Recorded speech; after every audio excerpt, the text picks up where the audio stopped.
Paling tidak 1 minggu sekali itu harus dijadwalkan penyemprotan, kecuali ada hujan deras, angin kencang baru tidak kita lakukan, tapi kita pilih hari yang sebelum bincang-bincang tentang kegiatan penyemprotan ya, kita ngopi dulu biar seger. Bismillahirrahmanirrahim. Mantap.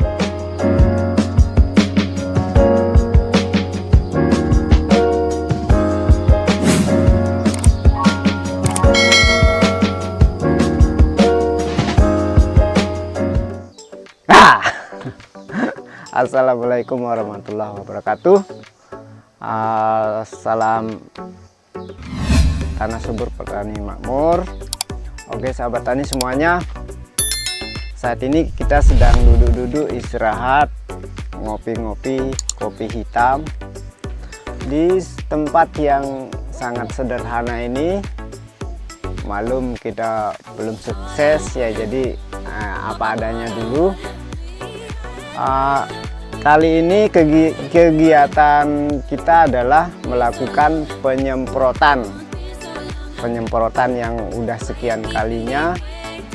Paling tidak 1 minggu sekali itu harus dijadwalkan penyemprotan, kecuali ada hujan deras, angin kencang baru tidak kita lakukan, tapi kita pilih hari yang lain.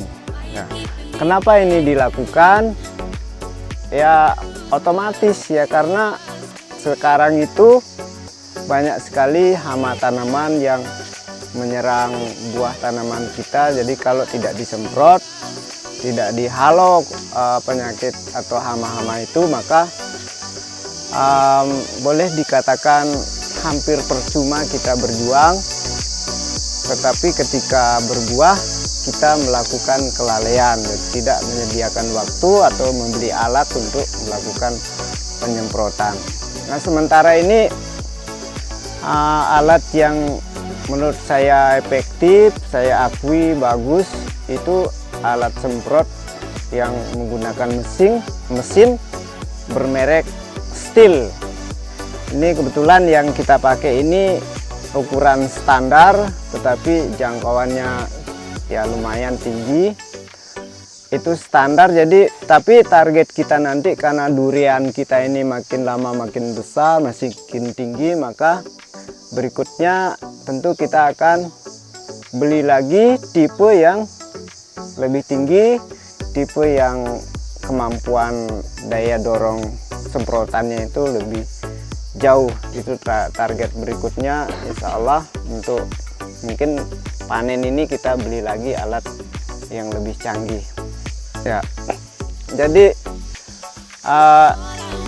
saran saya, jadi ini mau tidak mau kita berani beli bibit, kita berani ongkos kerja yang lain, tetapi kadang kita lupa atau kurang fokus memikirkan bagaimana mengurus buahnya itu dari kecil, dari dia bunga, dari udah muncul buah sampai dia ukuran segini-segini itu wajib kita semprot. Kalau sudah besar kayaknya enggak, tapi ketika dia masih kecil ini sangat perlu kita semprot. Bagaimana sih canggih kayaknya ini makhluk-makhluk makhluk-makhluk yang menyerang ini, hama-hama ini. Hampir tidak ada tanda kalau buah itu rusak, kulitnya mulus, tetapi begitu mau matang tiba-tiba ambruk, jatuh, dan ketika kita buka ternyata isinya atau dagingnya itu seperti bubur, kemudian berbau amis, pokoknya jorok lah, tidak menghasilkan apapun, nol. Itu gara-gara kita lalai ketika hanya bangga pelongo-pelongo melihat buahnya, tetapi kita tidak tahu buahnya itu ternyata kena hama. Nah, jadi mau tidak mau ya harus kita antisipasi dengan melakukan penyemprotan hama. Nah, itu jadi saran saya jadi kepada semua petani durian, ini harus dilakukan. Ini contoh alat sederhananya ada di saya, harganya mungkin bisa satu pohon durian ya, bisa itu cukup untuk biaya beli alatnya itu. Kalau kita punya sekian banyak pohon ya enggak apa-apalah, satu pohon itu kita korban untuk biaya beli alatnya. Kemudian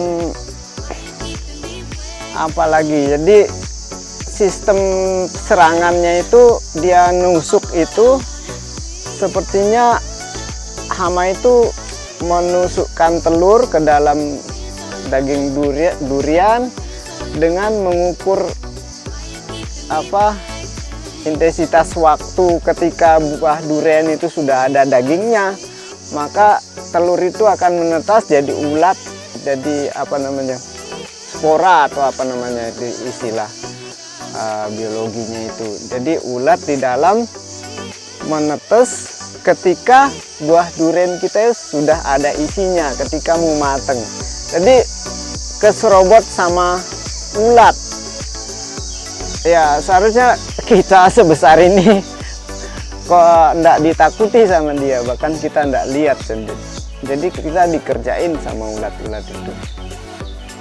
Ya jadi ya mau tidak mau kita harus berpikir lebih serius, lebih cerdas untuk menangani ini. Bayangkan 100 pohon misalnya semua kena hama, wow, rugi waktu, rugi biaya dan seterusnya. Tapi kalau kita tangani dengan serius, intensif, insya Allah buah-buah ini akan menjadi besar, kemudian matang, kemudian bisa kita jual dan menjadi uang untuk kesejahteraan kita, termasuk juga untuk kesejahteraan teman-teman yang membantu bekerja di kebun kita. Jadi demikian kegiatan kita kali ini. Oh ya, saran belum dibahas tadi, saran waktu melakukan penyemprotan itu kalau pagi itu jangan sampai di atas jam 9, cukup sampai jam 9 maksimal stop. Kemudian kalau cuaca sorenya bagus, tidak ada hujan atau angin, jam 4-5 itu sudah bisa dimulai lagi. Karena hama-hama itu bergeraknya itu di cuaca yang masih sejuk. Jadi minimal pagi atau sore itu saran untuk melakukan penyemprotan. Demikian kurang lebih, mudah-mudahan bermanfaat. Mohon dukung, like, comment, and share video Jabat Menjulu kali ini. Assalamualaikum warahmatullahi wabarakatuh.